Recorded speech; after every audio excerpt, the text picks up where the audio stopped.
Mayday is brought to you by our October podcast partners. Our small business podcast partner this month is JordanDene.com. That is Jordan, DENE.com. She runs an apparel and accessories company. It is fantastic stuff. If you have a fandom, you should go check this out. This is functional fandom items. So these are t-shirts, accessories, aprons, all kinds of great things that are themed around fandoms but aren't your everyday looking stuff. You can wear this stuff every day. They're totally fashionable and functional, and I think you will really like what you see. If you have children, they have a kids section that has all kinds of cool stuff. Onesies, kids t-shirts, crayon bandoliers, which I think are one of the coolest, most unique things I've ever seen. So definitely go check them out. JordanDene.com. Once again, it's JORDAN, like Jordan, DENE.com. Our organization podcast partner this month is NARAL Missouri. They are Missouri's largest grassroots pro-choice organization working to protect a woman's right to a full range of reproductive health care for over 40 years. They are doing some amazing work. You might have seen us live stream an event that they were at where they had their Handmaid protest group. Look for more on that as the month goes on. For more information about them, you can go to prochoicemissouri.org. That's prochoicemissouri.org to get more information about NARAL, Missouri. Lastly, our wild card, and this one I am very excited to introduce you all to. It is called Geek Girl Brunch. You can find out all about them if you visit their website, geekgirlbrunch.com. This was something that is really cool, very grassroots, started up in New York City by 3 women who were looking to start a women's-only brunch group to just talk about geeky stuff and do geeky stuff with fandoms and all kinds of things. So now it has kind of exploded, and they have chapters all over the country in the United States. There might be one in your city. You don't know. Or a lot of international. There's some at Iceland, Tokyo, just all over the place. So you can visit them, geekgirlbrunch.com. They have a map and a list of their chapters. You can also apply to start a chapter in your city if this is something you are interested in. So visit geekgirlbrunch.com, find your local chapter, or start a local chapter. That is geekgirlbrunch.com. Check them out. So once again, those are our October podcast partners. Thank you to all of them, and we're really excited to promote them and push out some good people doing really cool stuff. This is Mayday, the Handmaid's Tale podcast. Welcome back to the Handmaid's Tale podcast. What are we not? We're not the Handmaid's Tale podcast. I only say this fucking like 900 times a week. Welcome back to Mayday, the Handmaid's Tale podcast. I'm Justin. I'm joined today by Sarah and Tiana. Sarah, how are you? I'm great. It feels like it's been a long time. It does feel like a really long time. I'm glad to be back. Thanks. I missed you guys too. It's good to have you back. We appreciate your presence here. So how's everyone been since it's been like a month since we talked. It's been longer for you. Were you here last time? No, I couldn't make it. I couldn't find a sitter. Children. Yeah. They do that. Tiana, how about you? How are you? Good. All is well? Yeah. Yeah? All is busy and well. Mm-hmm. Absolutely. So, a couple points of business to get to. First, we want to say congratulations to our friends at the Handmaids for HB40 group, and more specifically, Sarah Iliadovich Goldman, who we spoke with back in August when they were getting ready to do their Handmaids protest outside the Chicago office of Governor Bruce Rauner. They were trying to pressure him to make sure he signed this bill, HB40, which he actually signed today, right before I left work today. So just so people know what the HB40 does, it's a bill that expands the insurance coverage for abortion procedures, seeks to ensure abortion remains legal in Illinois even if the U.S. Supreme Court overturns Roe versus Wade. So kind of a big deal given the current political climate. They were trying to get that done just to make sure everything was cool, just in case. Can never be too safe. So it was not exactly a done deal. He was kind of wavering back and forth. This week he came out and said he was thinking about it and had not decided yet. His lieutenant governor, ironically enough, I guess, is a Republican who's pro-life, and so is very much not in favor of this. They said that they did try to get the groups together to try and come to some common ground, which I'm pretty sure has been done before and failed, but kudos to them for, at least making the attempt. And he said that did not work. Get out. No, right, I know, right? He said that. Shocked. He said that the issue is too passionate, it runs too deeply, or something to that effect. Oh, thank you, Governor Renner, for enlightening us. But he did acknowledge, I'm getting this from the Chicago Tribune, he acknowledged the divide, but he said he sought to make the decision consistent with his views. He's personally pro-choice and has always been.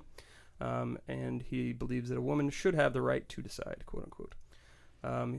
He's like I said, he spoke to everybody on both sides, and they couldn't come to agreement, so he just went with what he believed, which is good. So congratulations to them. I know they were there like that day that they did the protest. They were going more for length of time than they were like amounts of people. So I think they had like 12 or 13 actual handmaids there. And they were there from 7 a.m. to 3 p.m. Just out in front of the, this downtown Chicago office. And it was cool because we, live tweeted it, and we put their live video that they were doing on Facebook and Twitter. And there were people joining them. Like there were a couple, at least I saw like 2 or 3, 4 guys that showed up and just stood in line with them because they were just out there standing like silently doing a silent handmaids protest. So it was really cool to see. So I'm glad that they put all that work in, and all the other groups that put some pressure on that, and they finally got that done. So congratulations to them. And I think we are going to speak to Sarah either tonight or tomorrow, so we should have that on the podcast. You can check our old interview with Sarah that I did back in August on the podcast. You can find that. So Emmys. That's the thing that happened. We won a bunch. Handmaid's Tale won 8 Emmys out of their 13 nominations, which is pretty awesome. Can you name them all off the top of your head? Alexis Bledel. That's a person, not an Emmy. Supporting actress. Let's see if do you know what Alexis Bledel won for? Guest star. Actress. Yeah, guest actress. Guest actress. Good job. Which is a weird category. I still don't really understand what it means. And she was semi-regular. Is that still a guest role? Well, I don't know. Where's the line? Didn't Warren Littlefield say that, like, originally they had just signed her on for 1 episode, but she was so powerful in it that they wrote her into the next 2. Maybe. I think it has to do with like screen time amount, because she's really only in like 4 episodes. The first 3, and not then, that many like, scenes. The 6th one or something. Oh, that's right. She does show up. But she isn't runs Aunt over the dude Lydia with the not car really and in then- that many either? Who? Isn't Aunt Lydia not really in that many Aunt either? Lydia's in a bunch. She's in quite a few. I feel like more she's than a her. heavy presence in several, but not. Kind of It is a thin line, because even like There are not Samara that many Wiley, who episodes. was nominated for Yeah. supporting actress, was not necessarily in that much more than Alexis Bledel was, but I don't know. Again, the Emmys are strange because you get nominated for the show, can get nominated, but you can also get nominated, like they had 2 for director because they nominate by episode. Mm-hmm. Yeah. So like it was episode because there were multiple pilot, directors and then it through was the the season. bridge episode where Janine. Oh, that was Pilot a big though. one. Yeah. So good. So they won 8. They won. Let's see if I can run them down. Drama series, which was that was awesome because they're the first, which is this hilarious first streaming service I know. to win Or Netflix. win any of the major I know. series. Or I was gonna say they've been so doing much it for money. so long. Yeah, and they've done some really great original programming. Yeah, But it's yay crazy. for Hulu. It was awesome. So let's see. Lead actress for Elizabeth Moss. Okay. Supporting actress Ann Dowd. Writer for Bruce Miller, which was awesome. He did a great speech.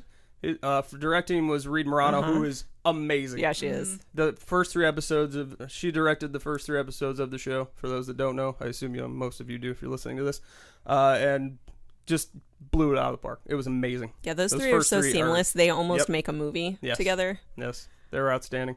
And Warren Littlefield, that's one of the interesting things. Like in that interview that we did with him, he talked about having to fight to get her to even be the director because nobody had really heard of her because she'd only done, like, she did some cinematography and director of photography work on music videos and other small projects, and directed like 1 indie film that he said didn't really necessarily apply to what was going to be doing in The Handmaid's Tale. But she came in with like a 60-page spec book, which he said was like unheard of. Yeah. And we discovered that she is the person that I want to talk to, because all along I was like, who made all these music decisions that I love way deep down in my heart? And it was her, because she came in and said, this is what I want to play here, this is what I want to play here, and this is what I want to play here. And she also made the color decisions in the palette of the whole show that I was just really? kind of in love like with. the promotional materials? That's interesting. With, like, the wall and stuff? I've seen what ostensibly is some images of her introductory, like, here is a gazillion mood boards about what I would do with this show. Yeah. And they're clearly, that's what the show's visual color palette was derived from. Yeah. I'm sure a lot of that also has to do with Anne Crabtree and her incredible costume design. Right. But and the production designers, which they also won for production design, and they won for cinematography, and they won for guest actress, which was all like the week before. I felt like they just threw guest actress in there, like, we don't have time for you. You're going to go over here with all the technical people, which is fine. And Alexis Bledel won, and she gave an awesome speech where she was talking about staying awake and, getting out and doing approve. things. So good for her. Well, maybe it'll be like the Ann Dowd speech where no one will be able to find it anymore because they've True. taken it out of there. So what else did they win for? I think that's it. Supporting actress was Ann Dowd. And then Bruce Miller, who great. And I love the part in his speech where he said, thank you for riding along with us when we wanted to do terrible things to Rory Gilmore in his acceptance speech. It was great.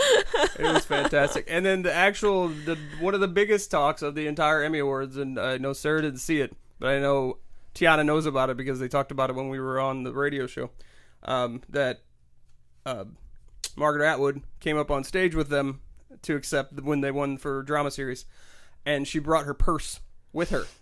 And like it was like a big thing because I didn't even think about it, but I didn't think about it. I never would have thought about that. Nobody brings their purse or their handbag or whatever, You're not going to handle your chapped lips right there, okay? She said that through. I think she said she's like it just goes everywhere with me. No, she said it was because one time she left it in her seat and somebody nicked it. Oh, no kidding? Yeah. Oh, that's hilarious. I know, and yeah, in the green room while we were waiting to go on and we were listening to her in the next room, I was like, who would do that? Who is the dirt Is it like a seat filler that like hops in, fills the seat, and is like, sweet, here's a handbag. Look at this I'm going to thing. take it with me. Oh, that's funny. Like, who does that? Well, not funny for her, but that's just a funny story to tell. Also, like, would you carry that many important things with you in the tiny purse you're probably bringing to I a don't thing? know. I don't know what Margaret I don't Atwood know. has Yeah, going on. that's true. Maybe she has a really interesting purse life. Maybe it was just a huge fan. That would be a fun feature. If we could talk to her, maybe we could do what's in Margaret Atwood's purse. That would be amazing. That is a fun feature. That's hilarious. No, but maybe it's like I feel like we should do that with everybody we interview from here on out.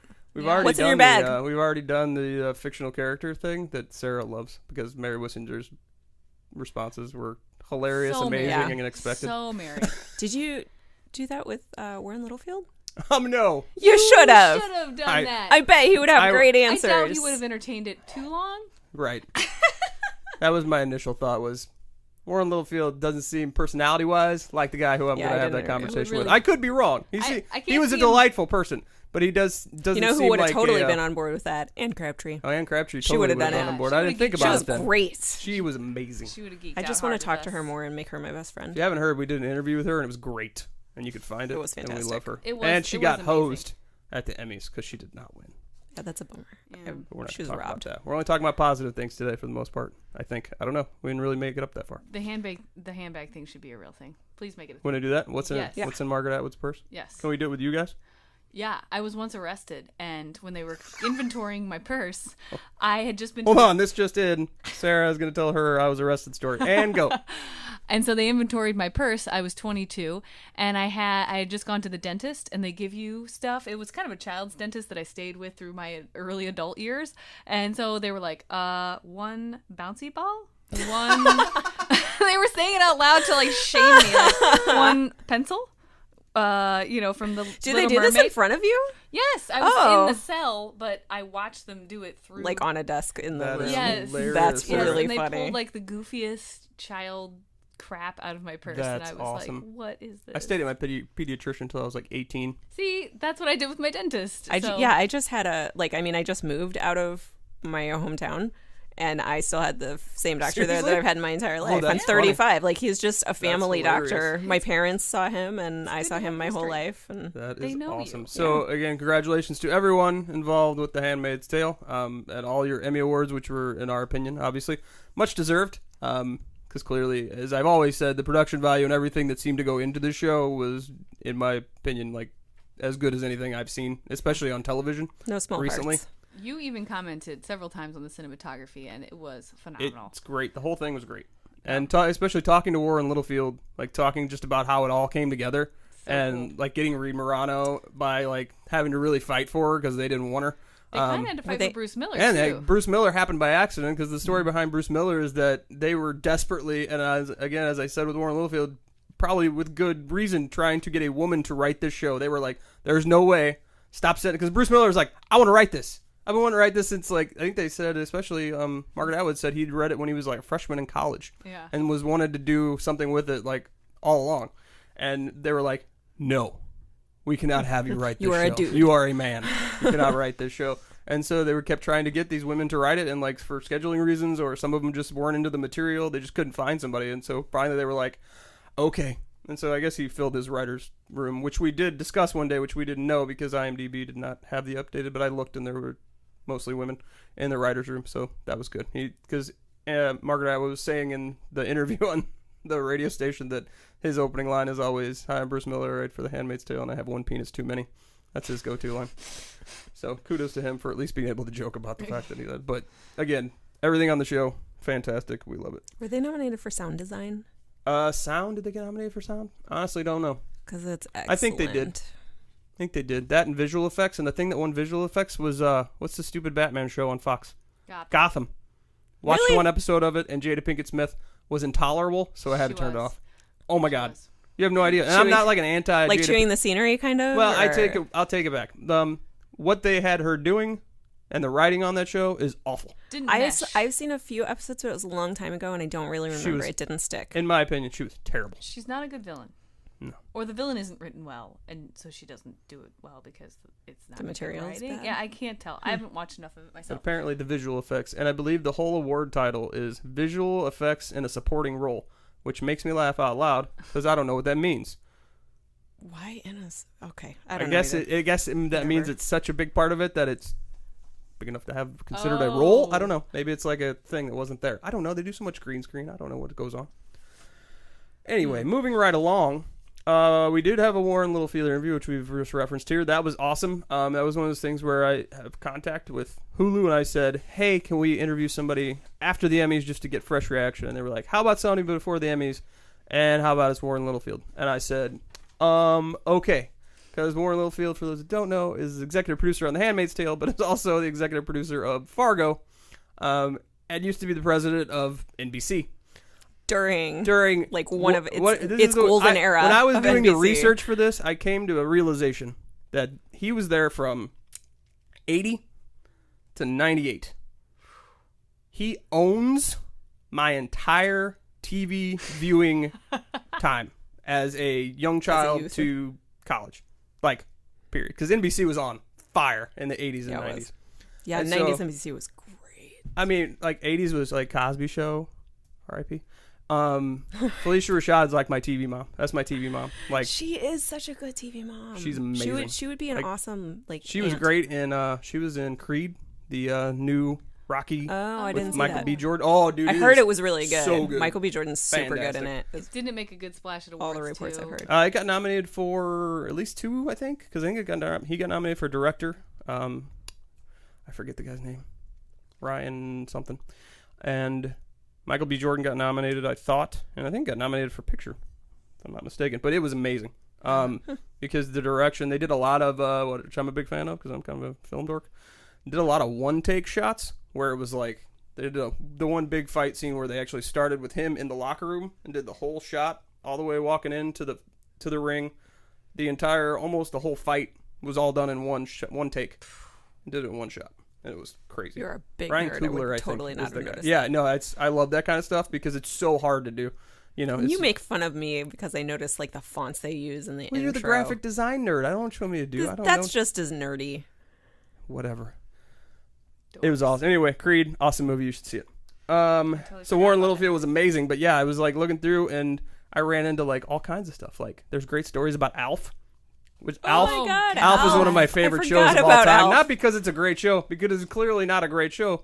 But I was like 8 when that show came out. I was like right in the wheelhouse of needing age, yeah. Alf. And so there's all these stories about how the actors hated working with the puppet. 'Cause I guess it was a guy that like had to move Alf around. Yeah. And it took them 20 something hours to shoot one episode of that show because of all the technical stuff they had to do for Alf. What? And there's a great story that I read about how Willie, the dad, ended up just losing it. And he had some things later on that came out about him where he was on lots of drugs and stuff and bad things. But he lost it during the production and like attacked the puppet. Oh, just snapped. God. Yep. Oh my God. And Artie Lang, who was somehow involved, I don't know why, told this story. I was reading that on the last day of production, nobody gave a shit about anything. They got in their cars and just left. There was like no cast party. There was no nothing. It was like Alf is They over. were Let's like, get the hell thank out God. of here. God. Also, for our generation especially, I read this whole interesting thing about how the whole Saved by the Bell like era of style of shows, like because they were trying to figure out how to get the post 12 plus audience, which they were losing because at the end of like Saturday morning cartoons, which used to exist, kids would stop watching TV and move on, and like all the teenagers, like tweens, were not watching things, and so they're like, we need to make shows that. Oh, dude, it totally worked on me. Oh, I was right? addicted. Right. They were doing Breaking the Fourth Wall yeah. way before anybody ever conceived of The Office. Yes. Yeah, but they stopped doing it after a while, didn't they? That was just the middle school years. No, he did it it was in in high school. too. It was Oh, in yeah. high school. Because he would call time out and freeze things. Oh, And then like step over and around people Right. to get like closer to the camera Zack to Attack. talk to the audience. Zack Attack. It's one of the. It was I great. could do a podcast on that show for sure. Oh, dude. We could do that. That would be amazing. Let's make that happen. One of my two favorite things. Obviously, one of the best well-known things is Jessie on the speed pills Right. that she takes. That was So like excited. so excited. that I'm was so a crazy intense so episode. scared. Amazing.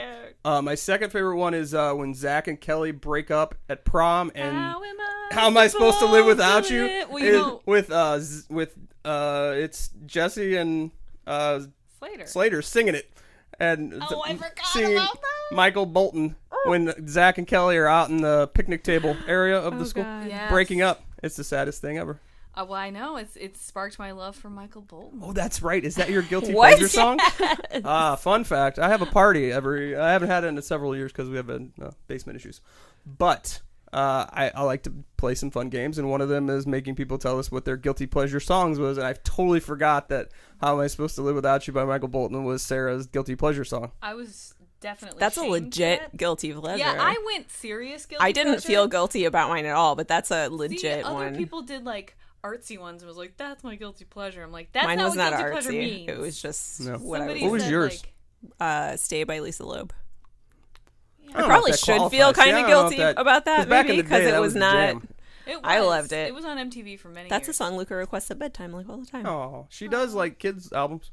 Did you know that? I know, but Luca doesn't listen to kids' album No, music. he wants like He regular wants to music. listen to NPR Oh, and nice. listen to adult Lisa Loeb songs. Yeah, Right? well, That's his yeah, jam? he does request NPR a lot. And when we listen to music, like he just wants to listen to my music. Like he particularly enjoys punk and classic 70s rock. And reggae. Yeah, he likes reggae and he loves the Beastie Boys. Oh, good for You're him. doing it right. There it is. You're doing it right. I I've like reached him. the point where I know I'm doing it right because Ariana, I tell her like what to listen to, and she like just piss off Dad. And then I listen to the things that she listens to, and she's doing it right too. So that's good. Nice. She hates what I like. Not really. But she because just doesn't you want like me to it. tell She her just to listen to doesn't. it. Yeah. You ruin it when Yeah, you I say do. you should listen to this. I try.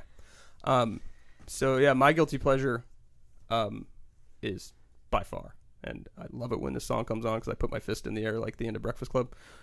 It is Heaven is a Place on Earth by Belinda Carlisle. Oh, yeah. Oh, of course. Anywhere I'm at. The best part is like usually that gets played like somehow at a mall when we're shopping. I was and, gonna say me like and- a me lot and- of bowling alleys. Me and Nikki will be maybe. somewhere and she'll be on the other side of the store and all of a sudden it'll start playing and she'll just turn around and look at me and be like fist in the air. Love it. That and number two, a close number one. This is like 1 and 1A is Rhythm of the Night by DeBarge. Oh, for sure. Amazing song. I can get down with MTV that Party one. to Go. Amazing song. Come on. And you Amazing. guys had those CDs, right? Love. No? We did. CDs. Yeah, CDs. MTV Party to Go. Yeah. Number Volume 872. There I- was like a million of them. Number 8 was my favorite. Did you watch Club MTV on MTV? Hell yeah.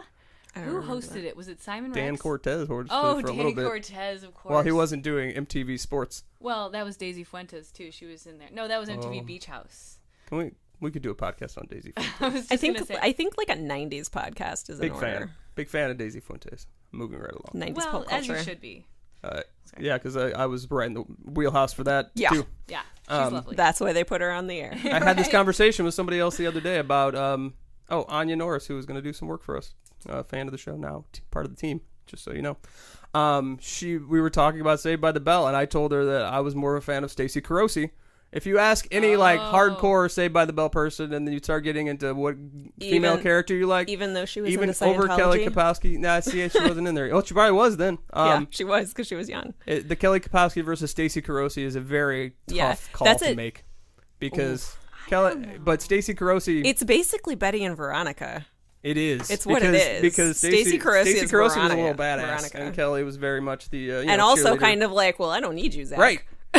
But she made some comment about her being like 8 years older than them, and She was, yeah. she was only 4 years older than Oh, Mark okay. Paul. I thought So she it was older okay. than that. You know, it was like I'm a freshman in college, you're a freshman in high school thing. But, you know, that's not creepy at all. Moving right along. They weren't freshmen in high school. I'm just making the 4-year All right. split. What? It'd be like, I just graduated college and you're a freshman in college. No. Is that don't bad? do that. Yeah, that's No, bad. that's bad too. That's bad. Well, it's better than freshman in college. How about I'm freshman in high 24, school. you're 20? Yeah. 28, 24? Okay. Are we there yet? Yeah. Okay. That's good. Just making sure. Feel better about that one. That's good. What else do we have to talk about? Oh, our podcast partners. So September is almost over, so I would like to acknowledge our first ever, our inaugural podcast partners for the month of September. We had some awesome ones. So Fan Mail, who's going to continue on. I'm making them a permanent member. So anytime we do an interview with anybody, they are going to be calling in on the Fan Mail interview line. So Fan Mail, subscription box, by Lady Geeks, for Lady Geeks. You should get one because they're amazing. They're so not even amazing. targeted I at bought me, myself another one. and they're great. Tiana bought 2 more. Yeah. What is good what stuff. is our equivalent MailChimp? Can we talk about that? Is that what we do? No. No. You guys don't listen to Serial? Oh, yeah. You call yourself- MailChimp is not only advertising on Serial. Oh, really? No. Where else do they- Don't you listen to other NPR I public listen radio to podcasts? Invisibilia and Also a good one. but they don't. MailChimp isn't on Invisibilia. MailChimp's and on a lot. And I listened to S-Town. MailChimp wasn't on there. I need to flex my. Yeah, you do. You need to try out some Radio Lab. Oh, I haven't listened to Radio Lab. So I'll get thank on you it. to Fan Mail Sorry. for being our Dang it. partner and continuing on with us. I hope. Yourself. I talked to Rose, who's one of the owners. She was going to talk to Jenny. Are they going to send us more stuff We're working on it. for us? Also, Comic Mix was also one of our podcast partners because they were doing a Kickstarter project, which they actually got funded, which we were like pumping the hell out of because it was the end of it was September 15th. So it was like, and I hey, we really got wanted 15 it to days get funded. do I this. want that book. And what it was is they're doing this collection of all these people writing comic stories and comic book collection anthology, and it's called Mine, and it was all to benefit Planned Parenthood, and they raised I think it was $15,000. Finally, Yeah, they even did it's a one of those stretch things goal. like I don't know if I could ever do a Kickstarter campaign because I'm No, you would far freak out. too neurotic. No. I would check it every 4 seconds and be You like, could oh my not god, we're do never it. going to meet our goal. Because like we started and they were like on $3,500 or something, and it was almost the beginning of September, and I was like, I hope this works. Here we go. And like they made it up like the last Yay. half. It was amazing. So congratulations to Good them. job, Mayday fans. And we talked to Kelsey Herx, who is a writer that's going to be contributing a story for that. And here, I'll make this big announcement right now. We're doing a offshoot podcast of this podcast. Mayday Presents Harlots podcast. We're going to have Adelia Harrington and Kelsey Herx are going to be working on that together. They were both very excited. And when I found out about that, I was like, you two need to talk and do a thing. It's so a they sister talked. podcast. And we're doing a thing. Mayday Presents whatever the title is going to be about the Harlots show, because Harlots is coming back for a second season, and I have yet to talk to a person who has watched that show that hasn't said that show is amazing. So if you are a Handmaid's Tale fan, I'm told that you should watch Harlots. It's set in 18-something or other, 60-something London with 2 rival brothel houses, and it's all about the sex workers there. They're like right across the street from each other or something, right? I guess so. They're very close. Am to I each making that up? other. I don't. Okay. Again, I haven't watched the show. I just know people that do. Because in case you haven't told, only thing I can watch on TV is this show, and then whatever else like I can manage, and that hasn't been one of them yet. But we're gonna have a podcast about it soon, so stay tuned for that. Nina Diaz, she's an awesome singer from the band Girl in a Coma. We love her. You should check out her music. She's gonna be on tour here at the end of the month through October. Her new album is called The Beat Is Dead. It's her solo album. It is fantastic. You should check it out at ninadiazmusic.com. So, let's talk about a few more things. We have some Handmaid's Tale news. I'm going to pull up my list of... I got to say, whoever's in charge of keeping this show in the news, and granted, it's a fairly large cast, so you got a lot of people involved that could be doing things, but it is amazing to me for a show that hasn't been on the air since June, that there is every day. It's just things. And it's so kudos to them for just... Well, I don't think Elizabeth Moss sleeps, because she's doing like 55 different things. She just did the Top of the Lake, just came out. She's getting ready to do this movie that's coming out called The Square, which is like a little indie arty thing, which I watched the trailer for, and it is completely bizarre, but it apparently won all these awards, one of their shows and movies that wins awards and stuff at festivals. So apparently, post Emmys is good for Hulu. It basically doubled their subscriber numbers. Whoa. They also just revamped their whole I saw that. The UI is Oh, did they? completely Yeah? Is different. it different? Good job, Hulu. Yeah, it's Way more user-friendly. it's really, really different and just gives a completely different feel when you're searching through shows. It's great. They did a really good job. That's awesome. So good for them. I mean, that's what you're hoping for. If you have Good job, a tech show department and marketing. with that much success. That again, poor Netflix. Well, no, not poor Netflix. Let's be honest. Netflix is going to do okay. I feel bad for, in like, about a the month they're Netflix going to put show out Stranger developers. Things and the world's going to explode. Yeah. So it's going to be okay. That's really soon. I'm excited. I'm rewatching season 1 right now. I need to do that. So we don't know much about season 2 yet. We do know that Alexis Bledell's coming back for a bigger role, expanded role. Yay! Rita, Amanda Yes. Brugel, I don't know how to pronounce her last name, who played Rita, is coming back in a larger role. And she did a story recently with someone here that she was talking about how this is what I'm going to read this. If you thought season 1 of The Handmaids was emotionally draining, eye-opening, and outright jarring, just wait until you see season 2, according to Amanda Brugel, the actress who plays Rita, the Waterford's household Martha. She says season 1 is a walk in the park compared to season 2. We're both rejoicing and incredibly terrified. Oh. So apparently it's going to be Okay. Oh my gosh. which would lead me to believe that we're going to go to the colonies, which is the big talk, which they I kind think of I have confirmed heard that rumors. the other day. Yeah. That we're going to see the colonies. I which posted is something on enormous. Twitter about, there was an article about you wanted the colonies. Here it comes. So Yeah. it should get very and interesting. super interesting to learn more about the Marthas. You don't in the book. Right, you don't know much learn about the very much. Marthas And at we didn't all, really other than learn- reference to the Martha Network. Yeah, we didn't really learn much about them in the show, aside from a little bit of her character development, where we learned about her son. Yeah, with the when they broke out the broke out the liquor. good scotch. Oh, gosh. all of a sudden you learn a little. What else do we have here? Elizabeth Moss is doing a movie with David Tennant. Anybody? David Tennant? He did a show you might have heard of. Yeah, he's in. He was a doctor, like a Doctor Who. He was, Some but show I called don't Doctor watch Who. that. More importantly, You ever heard of it? Oh, I've heard of it, but I'll leave it to you. I'm just trying to make all the Doctor Who fans out there really angry because Yeah. they're what you would call passionate. Yeah. So yeah, he's also he's in Jessica Jones. He was he's the the Purple Man, and he is main terrifying bad guy in Jessica Jones. That show. He's coming back, I think, for their and next so season. twisted. Yeah, he's going to be back season 2, even though she snapped his neck at the end of season 1. So we'll see how Spo- that goes. Spoiler alert! It's been out for a year and a It half. has So been you're out telling for me years. there's a Year and a half. like a statute of limitations on spoiler Yes, there alerts? is. Kinda. I don't know about that.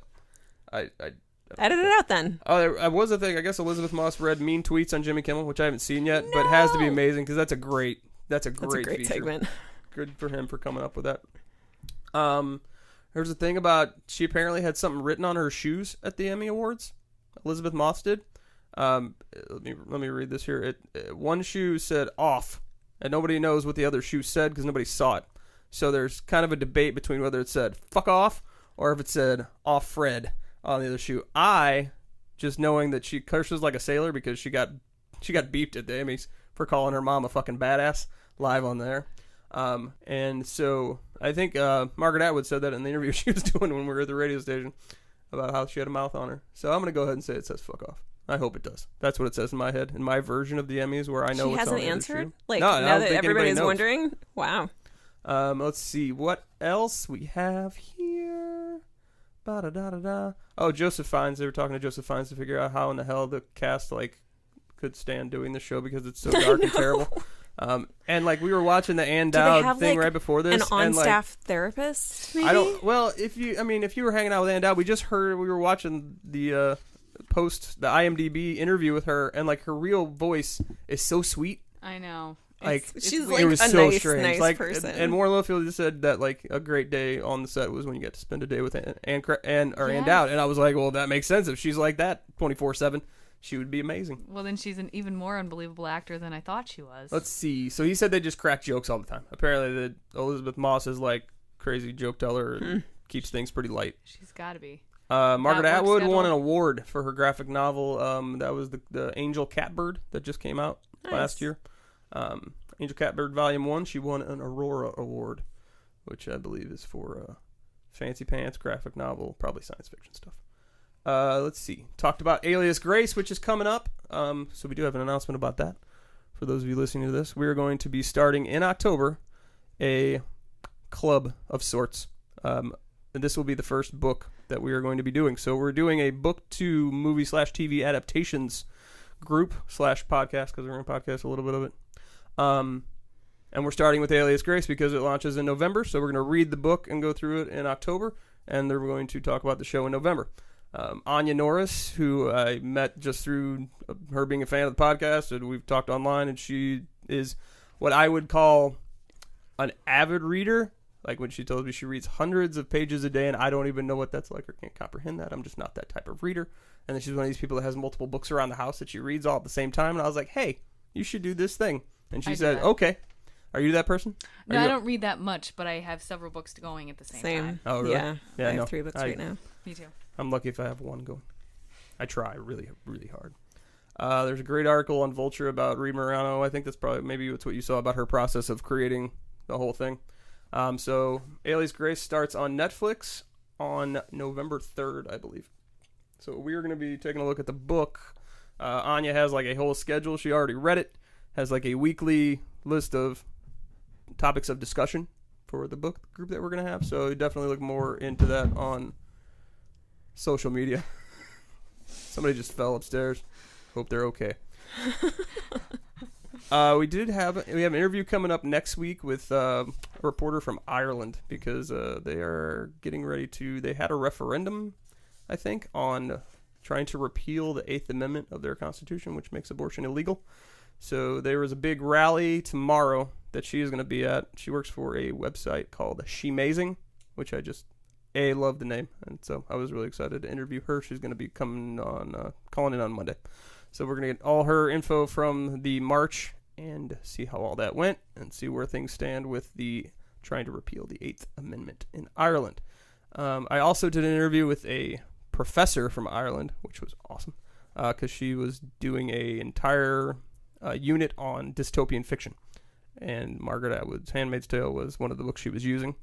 And I just happened to run into her on Twitter because she started following us, and I didn't know who she was, but I thanked her for following us. And she was like, hey, guess what? I'm teaching this book, and I'm recommending your podcast to my students to listen to as supplemental material. And I was like, our podcast? She's like, yeah. The one that's just us talking to our friends about this thing we like? Weird. That's still weird. So that went really well. I'm going to kind of tie those two together since they're both Irish. I'm going to put them all on the same thing and put it out. I figure it's like the Irish edition. You know, Mayday International. Bah, bah, bah. But she was cool. And I guess there was an entire symposium or conference of sorts on just the Handmaid's Tale TV show that was in Ireland. It's actually tomorrow. She's presenting at it, and you will get this, and you will appreciate this being the teacher. Her part of this presentation was talking about the importance of silence in the Handmaid's Tale. Wow. I would appreciate more silence in my classes. But yes, I understand why she would talk about the power and the point of silence in The Handmaid's Tale. So she was pretty cool. We enjoyed talking to her. Deirdre Flynn. There's an extra R in there that I always mess up. Deirdre Flynn. And also decided that the Irish accent is my second favorite accent of all time. I was just What's going your to say, favorite? how's the accent? My favorite accent? Yeah. Canadian. Northern Really? accent. What? Amazing. Love it. Hey, You're silly. I'm not lying. Those aren't. Anybody that they're says a probably boot? not even in my top 5. Don't I you don't know? either of those. Don't you know? I Yeah. hear an Irish one all the time. Well, and I told this story before. I told this when Mary was here, that my uncle used to live in Milwaukee when I was growing up, like for the first 20 years of my life. So I used to go up there like when I was a kid. My parents would say, please get the hell out of our house. And my uncle was like, probably in his 30s at that time. So he was the cool uncle to go hang out with. So they'd fly me up there and I'd hang out with him for a week. And so that's how they all talk up there. It's like, you're here, a boat. It's it's like almost Canadian, but not quite. It's not quite as thick as you get up there, but I have an affinity for it. So Speaking of my favorite YouTuber, she's Canadian and she's so nice. And let's plug her. Who's your favorite YouTuber? Well, Tell the people. It has nothing to do with The Handmaid's doesn't Tale matter. or academia at all. Her name is Christine Salus, and she does phenomenal high-intensity workouts on YouTube. And she's a vegan, and she does a lot of that lifestyle stuff, and she's awesome. She does really cool stuff. Are you a vegan? No, not at all. But I like to vegan cook sometimes. Oh, yeah? Yeah. What do you vegan cook when you vegan cook? Well, the Oshi Glows cookbook by Angela Liddon is one of my favorites. She's got 2 editions, and they are so good. She's so creative. The photography is amazing. It's cool. Awesome. Yeah, I'm way into that stuff. Good. I guess I am a millennial. I don't know, guys. It's okay. We're not it's okay. anti-millennial. I'm just gonna own it now, I guess. It's fine. Own it. You're Where would you dig? the in-betweeners with me. I like to be straddling You know, okay, that's not. You walked right. Look, you know, either way, I like to walk the line. Never between edit that out. millennial and non-millennial. What's the previous generation to millennial? Gen Xers. Okay, I wasn't sure if it was Gen X. Yeah. Sometimes when Justin talks, I'm like, yes. And then other times I'm like, no. So I guess I do really kind of, you know, waffle back and forth. We're watching your generation, shaking our heads. I know. I've read many articles about us. I'm joking, mostly. See, it's like when you talk, sometimes I'm like, yes. And when you talk about vegan, high-intensity workout YouTubers, I'm like, no. No, yeah. I get it. So in other projects for Handmaid's Tale people, Yvonne Strahovski is going to be in a thriller film called All I See Is You with Blake Lively, directed by Mark Forster, who I know has done a thing that I know about, but I did not look it up. It is set to hit theaters October 27th of this year. You said it's a thriller? It's a thriller. Okay. She could be in a thriller. Did you watch that show? No, I'm just like You picturing saw all the the two same of them, stuff I like saw, right? imagining how this is gonna go. Well, the only thing Blake Lively just did the Shark movie, right? It was supposed to be really good, actually. It got really was really well received. Like Sarah's and she did that seriously? one where she doesn't age. I can't remember the name. Benjamin of that Button. Is that her? Oh, No. Oh wait, he doesn't age. He ages It's backwards. like, yes, it's a woman's name in it. The super hot guy Starts from with an Orphan A. Black and Sarah just got really excited there for a What? second. I watched the whole okay, series, by so the way. and the you're dad right. Did from you? Orphan Black. Yes. Oh, yeah. The dad from Orphan Black. While you're doing that, I'm Who's gonna look up all- Mark Forster. He's in that movie. What's his name? Cal? Everybody loves Cal. And I was like, There Cal needs to who? be more Cal. I know, Cal kind of faded out after the third season. I was like, know. where's Cal? I know. We need him. We need him back. Just like, have him in the background so we can look at him during. All right, And did so Paul have to die? What was that about? I- Were you not a Paul fan, or did you like I Paul? could live without Paul if they would just all give right, me so I'm Cal. gonna have That's what we're gonna call tempered expectations for this movie off of the Yeah. list I- of things I get that I it. know Mark Forster has done. Because one, he did by far the worst Bond movie of all time, which Which was one? Quantum of Solace, which could be called Quantum of Sleeping. He did World War Z, which was almost a good movie, but not quite. Wait. Why do you think it was not quite a good movie? There was just something missing from it. There was just something. It was almost like the zombies were cool, but there was just something missing, and I couldn't put my finger on it. I liked it. Like I didn't think it was terrible, but it definitely there was something. I didn't really like the end, but I liked it up until then. It didn't really.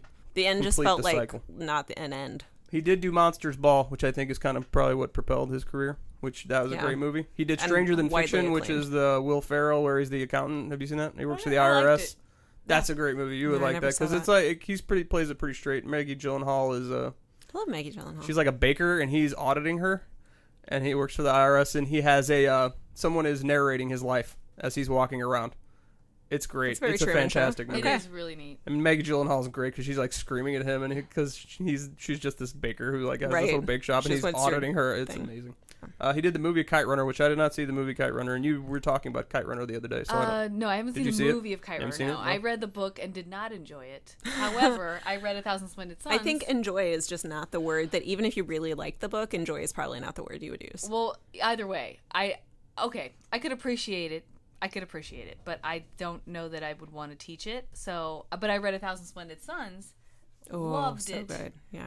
Loved it. Can't wait to teach it next semester. I'm absolutely teaching it. So, yeah, I don't know. The Kite Runner, the hits just kept on coming, and they never let you up. You know, it was like a dunk. relentless. Yeah, and whereas at least there were sunshiny parts of A Thousand Splendid Suns. He also did Finding Neverland, which I did not see, which is I believe about the Pan. guy who wrote Peter Pan. Mm-hmm. Is I didn't Johnny watch it Depp in either. that? Johnny Depp and Okay, Kate yeah, Winslet yeah. are in that. So he's doing it. So he's kind of all over the place. So we'll see. I mean, it's got good people. I like all the people. I like Blake Lively, even though I've never really seen her in anything. She looked good in not literally look good, but as far as I know, the shark movie is supposed to be good, which I saw a I've shark heard movie she and I was did a like, great oh, job in that movie. sharks. And she That's was, Jaws. She married Ryan Reynolds. So I She She feel is like married she to has Ryan to be Reynolds, so cool. good for her Yeah, because he's awesome. that's true. He's He's hilarious. hilarious. Yeah. And then once again, lucky Canadians, they got Alias Grace starting Monday. Yeah, what's up with that? The 25th, because CBC in Canada gets it first, because again, Canada's the happiest place on earth, as demonstrated in So they're the gonna ruin it with Handmaid's this show? Tale. They're going to ruin it with this show. I don't know. So it premiered the other day, so I haven't heard anything about it. I've heard really good things. Margaret Atwood said it actually gave her nightmares. So, good sign there. What? Yeah. coming off the author of the book that the series is based on said it gave her nightmares. said she got nightmares from the series. That's Damn. scary. Yep. The other people that are in this are Anna Paquin. It's got a really good cast. Anna Paquin, Edward Holcroft, which I don't know, David Cronenberg, and Zachary Levi, who is Chuck. Oh, yeah. And so I don't know if he's actually a good actor or not. I've never he's watched been in a couple Chuck, other things, and that I I've can't seen think him. of anything else I've seen him in. I just know him really as good. that guy that plays So Chuck. that's kind of what's going on in the Handmaid's Tale world as far as news goes. Like I said, it's a lot. And I didn't even say everything that's on there. I know. It's like 4 pages of stuff, and that's only like within the last week. It's insane. So good for them. You can tell he's a Gen Xer because he printed it out. I did, because Yeah. I can't. Yeah, No, I can't. I got it. It's a paperful world. I get it. I will say thank goodness for the Emmys, though, because that's the only way I can talk people into watching the show now. Oh, right. Oh, Because right. last year I'd be like, I know it's dark, but give it a try. And everyone's like, Right. no, I watched That sounds 30 like seconds. torture. Well, because it's Right. hard. It's hard. It's a hard It's sell to because watch, you're but, like, oh my god, I it's was like, I so think you really good. enjoy it. Well, I don't know if you enjoy it, but it's Right, really there are good. some parts you're definitely not You'll- going to you'll enjoy, like- but you need to watch it anyway. You need to watch it. That's the thing. I've been trying to sell it to my friends, It and is. they're like, It's a sociological imperative. You It need is. to watch it. right. For so the good of humanity, you thank need to goodness for watch the this. Emmys. I'm like, this show. they killed it at the Emmys, so I feel like I have a better selling point now. But yeah, both You have my to let parents. us know how that goes if your pitch is easier. Yeah, I don't know. Both my Yeah, parents. if somebody and comes my up with a best better friends read pitch it. for why you should watch The Handmaid's Tale and how we can sell that to people, Yeah, let us know. Let us know, because that would be great. You It can is- find it us is- on it is hard to Twitter, describe Facebook, and and make it Instagram sound appealing. at Handmaid Podcast. Please let us know how we should convince people to watch the show. Yes. Because as we were explaining, so hard. let's talk about this. We went on the radio, which was just totally out of the blue. And we're sorry. Not just any radio. wasn't Sorry, there. Sarah. I We're wasn't sorry. there. Sarah Yeah. couldn't go because I did not. It's one of these things where like we all have day jobs, and I was convinced that there was no way that all 4 of us were possibly going to be available for this. They I'm shocked even emailed three me of us out of the could make blue and it. said Margaret Atwood's going to be here in town on the radio because she was getting an award that night from the SLU Alumni Library Association of the Universe or some such thing. And we wanted to see if you wanted to come on and talk about the podcast, and I was like, yeah. This is Obviously. St. Louis on the air. St. Louis for on the people who air. aren't from St. Louis on our public radio station, Yes. our local NPR. This is our local NPR affiliate, and it's just a show they do in the middle of the day, which is all about St. Louis stuff. So they knew of us because the producer on the show does a podcast about Midwest-produced podcasts. And when I found that out, because she was looking for podcasts, I said, hey, everybody and your mom that listens to us, tell her about us. And so she knew about us and said, hey, why don't you come on You'd the be show good and for this talk? And I thing. said, after I At her day stopped job. freaking out, I said, yes, please. So we went there, and Margaret Atwood was like in the studio while we were Yeah. sitting in the green room, and it was Like bizarre. 6 feet away. It was just strange. It was great. I can't believe it, guys. It was just, as surreal as hearing about people talking about listening to our show is. Yeah. Like, that was way more surreal. Yeah, like, it was. especially because you're seeing her through like And a pane then of in the glass, so it's almost still, hallway- almost not real. So we're just sitting there. We listened to her whole thing, and she's awesome. And if you've ever watched an interview with her, she's awesome because she's like totally chill Canadian lady, and like everything is like, she's been doing it forever, so it's like whatever. We go out in the hallway, and this is a great story because I will tell this because this is classic just an awkward moment story. She walks out of the hallway, and I was told, like, I just asked because I was like, okay, let's get the elephant in the room out of the way. When I was emailing the producer, I was like, is she going to be there when we're there? Because I know somebody's going to ask me, oh my God, she's going to be there when we're there. And I just want to have an answer so we know what to expect. And she's like, she'll be there. There won't be time for pictures, but you'll probably cross paths in the hallway. I was like, okay. So she's walking out of the studio, and we are walking in, getting ready to walk in. And she comes out, and I like stick out my hand to shake her hand. And I said, hi, I'm Justin. And not realizing, because I wasn't paying attention, that she is holding a coffee cup in one hand and a magazine in the other, like this, like almost Nobody cross-armed. can see you. Yeah. And she was like, oh, this is awkward. Hold on. Like literally said, this is awkward. Oh, no. And so she had to like shuffle around, and she shook my hand and shook Rhea and Tiana's hand, and we went on our merry way. And that was our brief interaction with Margaret Atwood. So it was awesome, but it was totally awkward, which is a great story to tell. But, it was just funny. 'Cause I like totally stuck my hand It was out. And she was very like, oh, I don't have it. I was like, oh. And, you're And like, she was very, no way I'm she was giving very up on gracious. this. She was like, "Oh, hi, nice to meet you." I mean, she was like genuinely. Well, I didn't nice. hear anything after she said, Oh, oh, okay. this is Well, she awkward, was and very shook my sweet. hand because I was like, oh my God, you moron. You just, I mean, like, we were tried all to make thinking that Margaret have to too, shake your but- hand when she didn't have a hand to shake. Nice job. Great job. Well, yeah, job, and then Justin. you like kept up with it. You could have been like, "Oh, no problem," but you're like, "No, this handshake." Oh, it was Yeah, happening. it's gonna happen. No. You It's can gonna drop happen. Maybe you don't know This this is our about me. chance. Maybe you don't know this You about me. must touch I have celebrities. a what we'll call a storied history of always getting the celebrity handshake that I would like, and that sounds a little more nefarious than It does is. sound really Yeah. weird. A few brief stories into this. So I do, again, life being all about who you know. I have a friend who just happens to work in the record industry, which is always good to have. So Lollapalooza, I like to start this with Questlove. So I was at Lollapalooza one year, and he had gotten us like backstage passes, like you walk around wherever the hell you want. So I'm walking, going back somewhere, and I turn a corner, and there's Questlove walking back right after the Roots had done their set. And I was like, hell yeah, what's up, Questlove? And so he shook my hand. I was like, great set. And so I call this my like celebrity handshake Hall of Fame. So he was right up there because his, like, if you're doing a celebrity stock market for handshakes, Questlove is like, he's way up now because they like went on to Jimmy Fallon, and like he's like before he was just cool drummer from the Roots, and now he's like way up here. Well, and not to interrupt, but my parents told me about the Roots the other day. I'm like, no, you don't tell me about the Roots. I've been listening to the Roots since I was like 15. I tell you about the Roots. That's They're like, adorable. They're great, Sarah. I'm like, no. Shut up. No. It's one of those things like when you've been It's just listening like to how something. Justin ruins music when he tells his daughter about it. It is. She's It's like, shut up, just Dad. shut up. Just shut up, Dad. No I was more. like, oh yeah, I heard of them like 10 years ago. Yeah, so that was one, and then the Eddie Vedder story, which I'll tell, which is super embarrassing for me, but I am a Pearl Jam fan, we'll say. That's not. I don't the know way how put it to. at all. You want to? I There's love them. there's a room in Justin's house which is decorated practically entirely in Pearl Jam paraphernalia. It's true. It's true. So, I believe same year. Yeah, it was a good Lollapalooza year. They were back. He wasn't supposed to. They were headlining, but this was like the middle of the day, and had just gotten off a tour with Kings of Leon either the year before or that year. Kings of Leon was playing, and Eddie Vedder decided to join them for a song. And where I was at, there was Were no you just like hanging out backstage? yeah. Okay. In between, like you do. Because, again, I had this pass that my buddy Right. Chris got me, and so I was like, wherever you wanted to go. And so I hear him go on stage, and I hear him playing, and I don't care about the song they're doing because I don't like Kings of Leon.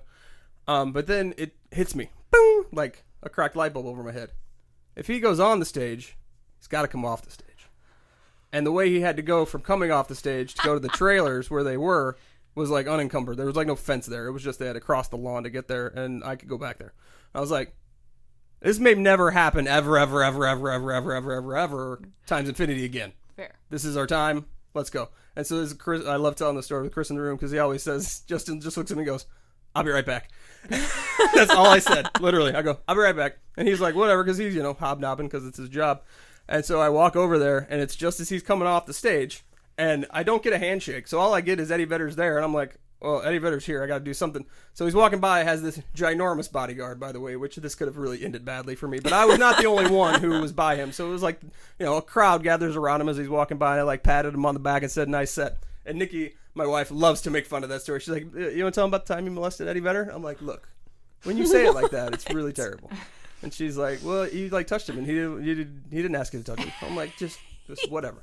So yes, contact with Eddie Vedder. Oh, we teach my kid about how that's not okay. Yeah, I know it's Touching not without okay. And I'm permission is sorry, not and I okay. apologize. Justin fully knew it but wasn't had to okay. happen. So yeah, I'm trying to think who else. How Margaret Atwood. have I been your friend this long and I've never heard this story? Because I've heard it's I feel like I've heard most of your fantastic story. stories about a million times. I'm sure Nikki tells it all the time. She loves to tell it because she likes to make fun of me, which is fine. It's a pretty great story, though. I'm trying to think who else was on there. I forget. I'm forgetting one really good person that I shook hands with, but I don't remember. Oh, Eric Dickerson, running back for the Los Angeles Rams, is in the Hall of Fame. Kind of big deal. Doesn't compete with Questlove. Sorry. No, I don't know. The Questlove is like, it's apples and oranges. It's sports guys and music guys. Nope, doesn't compare. That's where my brain is. I want to congratulate our winners. We had a little Emmy contest during the Emmys where we said, hey, guess how many Emmys Handmaid's Tale is going to win. And if whoever guesses right out of all those people, like if somebody says 6 and they win 6, all the right answers, we'll pick a winner out of that. So they won 8. And they won 5 that night. So I was asking about that night specifically. So there were very few people, even myself. I didn't think they were going to sweep all the categories that they were nominated for.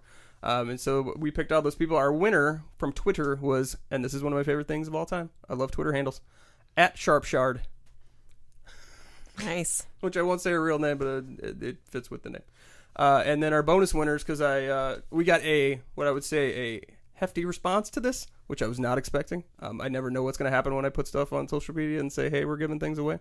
But we had a sizable response to this, so I emailed the person who was helping us give away the prize, and I said, hey, can I get 2 more of those? That'd be great.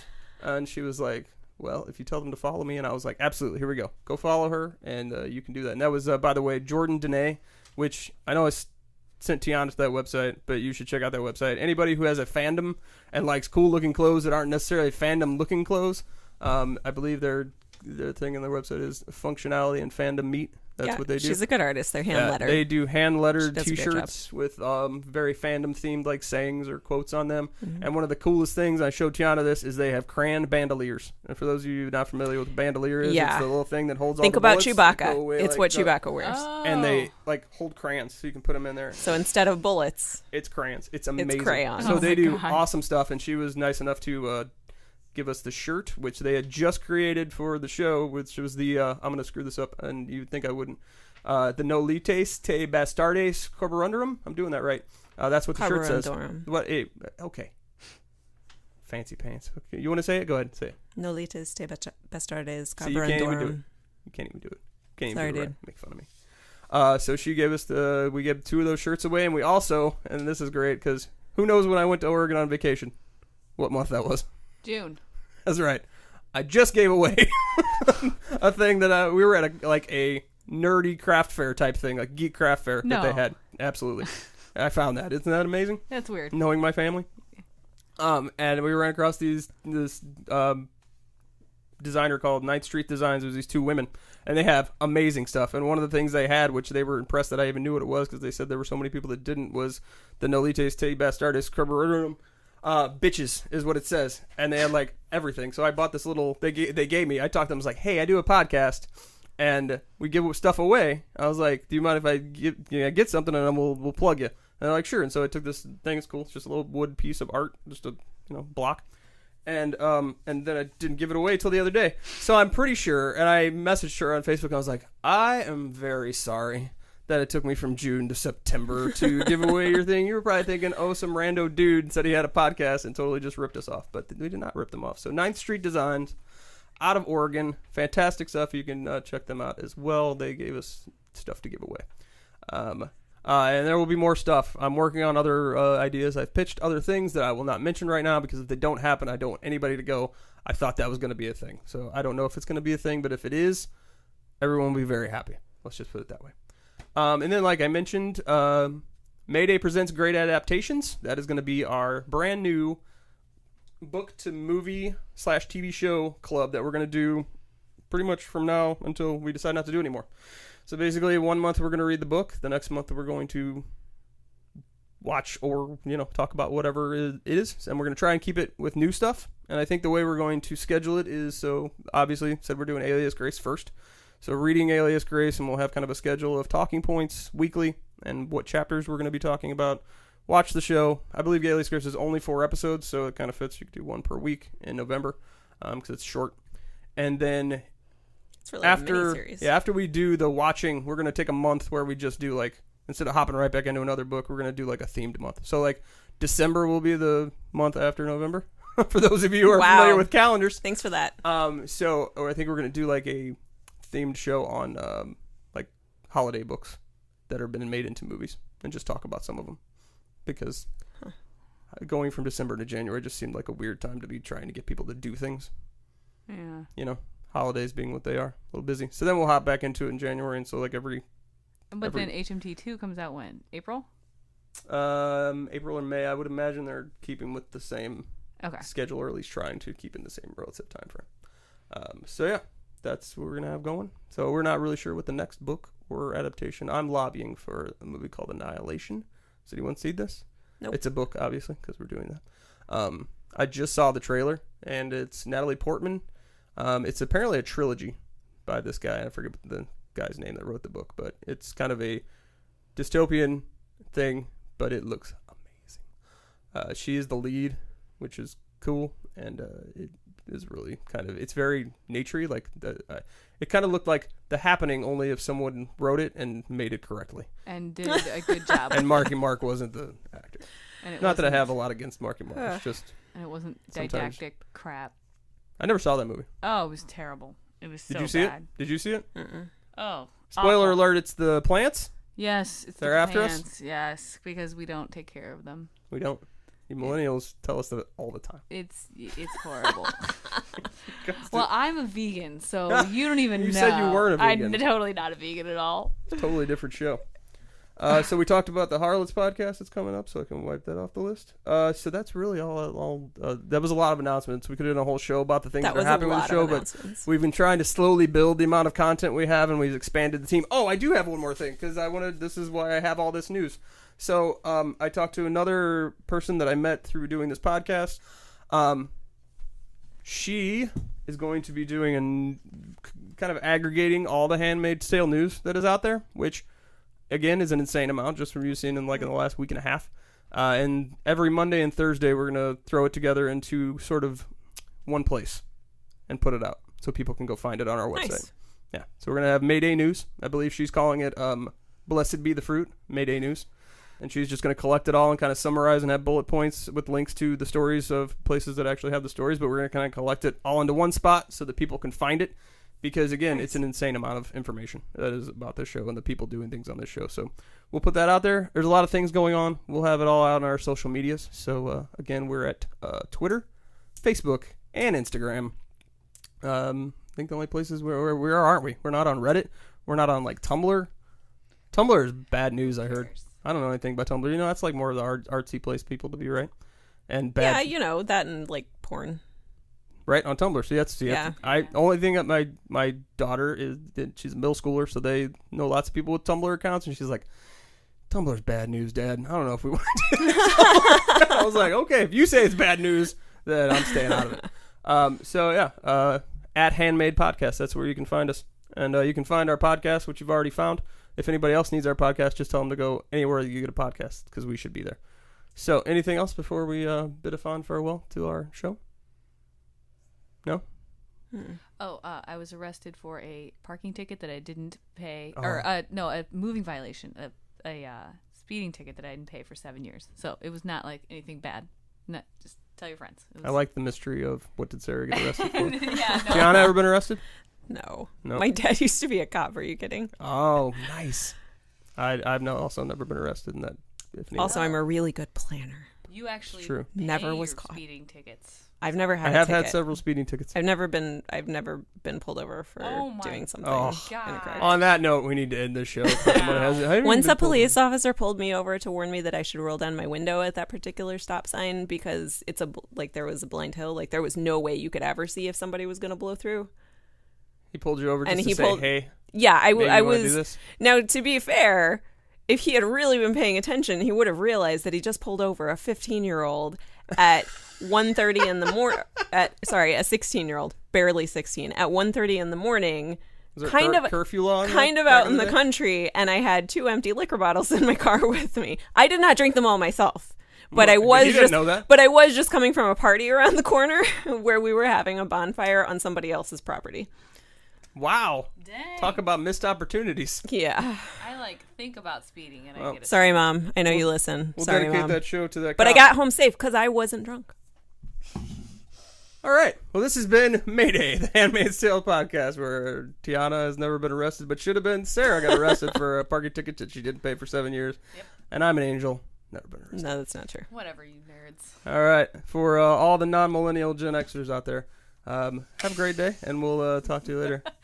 And you straddling millennials. Oh, God. What? Don't call it straddling. Straddling. See, edit now that we're out. fading In out. betweeners. Fading out.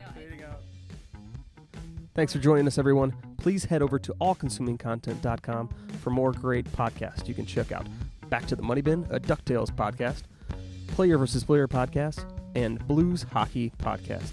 You can also check out our radio station at Handmaid's Resistance Radio. That is on Slacker Radio or for free on the Slacker app.